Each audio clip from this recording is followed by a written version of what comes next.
بسم الله والصلاة والسلام على رسول الله رب اشرح لي صدري ويسر لي أمري واحلل عقدة من لساني يفقه قولي. Assalamu alaikum wa rahmatullahi wa barakatuhu. I hope you are all well and ready. Welcome to today's session. Today's session, inshallah, will be looking at the letter Sad. Now, the letter Sad does share its makhraj with two other letters that we have covered already. It shares its makhraj with the letter Sin and the letter Za.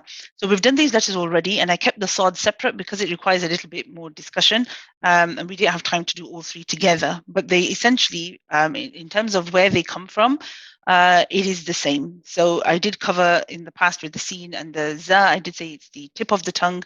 Where is the tip of the tongue going? The tip of the tongue is touching the lower two incisors behind them and towards the bottom of them. Okay, the gum line.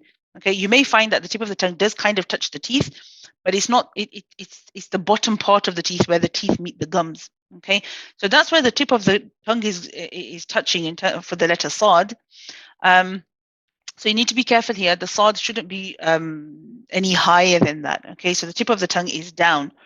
And this is the same for the Sin and the Za. So where is the difference? The difference is that the Sin and the Za are light letters. The Sad is a heavy letter. It's what we call musta'li. The letter Sad, how do we achieve this heaviness? The way that you try to make this letter heavy, which is what is going to make it distinctly different from the Sin and the Za, is what's happening elsewhere in the mouth. Okay, so the tip of the tongue is the same for all three letters. It's what's going on everywhere else which is going to change.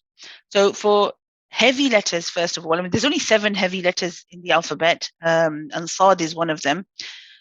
We tend to lift the back of the tongue because when you lift the back of the tongue, it helps with the direction of the sound in the mouth, because you want the sound to be higher up in the mouth and you want it to be elevated. So lifting the back of the tongue will help you achieve that. Like, for example, when you go to the dentist and you say, ah, ah, ah, you'll feel that the back of the tongue is not touching anything, but it's kind of lifted and it's pressing a little bit sort of backwards a little bit. So that's what you want for the Sad. So if you're practicing, you could say ah, saw, ah, saw. You can actually say ah first, get your back of the tongue into position, and then deal with the front of the tongue and making sure you're saying the Sad. So when the Sad has a fatha, then we say that this letter, we say it's still heavy, and we say saw, saw, saw. Now you notice that the Sad sounds different to, for example, when we say other heavy letters like the ha. When we said ha, it was a little bit different. It was still a heavy letter. Sad has an extra level of heaviness, what we call itbaq. Itbaq is the trapping of the sound. So what you're trying to do here, and it might be easier for me if I actually draw something. So I'm not a very good drawer, but here we go. If this is the bottom two incisors, okay, we're looking at its side view. The tip of the tongue touches here, and then it goes up in the mouth. Okay, then the tongue should dip in the middle, and then it carries on going down. Up here, this is your top teeth, and this is the roof of the mouth. Okay, so down at the back here, you've got your uvula. So this is your bottom teeth, and again, we're looking at this side view. Okay, so if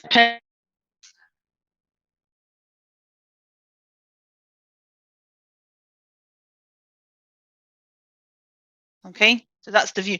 So what you find is you get this dip in the middle. The middle of the tongue is a little bit dipped. This is really, really important, because you know how when you're in a cave and the cave has a small entrance and a big space, sound bounces around and you get like an echoey effect.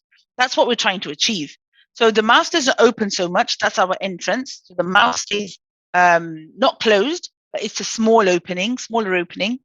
And then you have this space that's created here, the middle of the tongue and the roof of the mouth. And the sound basically bounces around in this area. And as it bounces off, it creates this echoey type sound. So we don't just say sa, we say saw, saw, saw. Okay, so it has this echoey type sound to it. With a dhamma, it's su, sa, su. So again, with all 3 letters, even with the kasra, you'll notice what the same thing is happening in terms of the back of the tongue. The middle of the tongue is still doing that curvature. You can imagine yourself when you say the letter Sad under any circumstance, that you're not actually trying to make your voice come straight out the mouth. you're trying to direct it so it goes straight up towards, the roof of the mouth, your upper palate that you have. You're trying to make the sound of your voice go straight up, okay, to that part of the mouth, the middle of the upper palate. Fa, fu, fi, fa, fu, fi. When it's joined to the letter before it, we say us, us. Again, you'll notice it seems to be a humps letter. You seem to be able to hear my breath. And also I'm staying on it. I'm keeping it running. So this is also a rahawa letter, which means whenever it has a sukoon, we hear the running of the breath.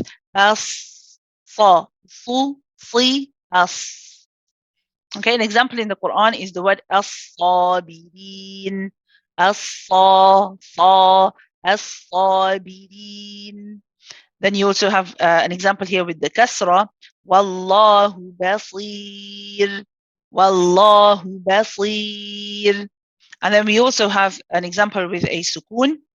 And again, what we're going to do, we have to remind ourselves, we're going to keep it running, we're going to hear the breath. And still, I'm in the heavy position. Even though it has a sukoon, my back of the tongue is still lifted. I still got the curvature in the middle of the tongue.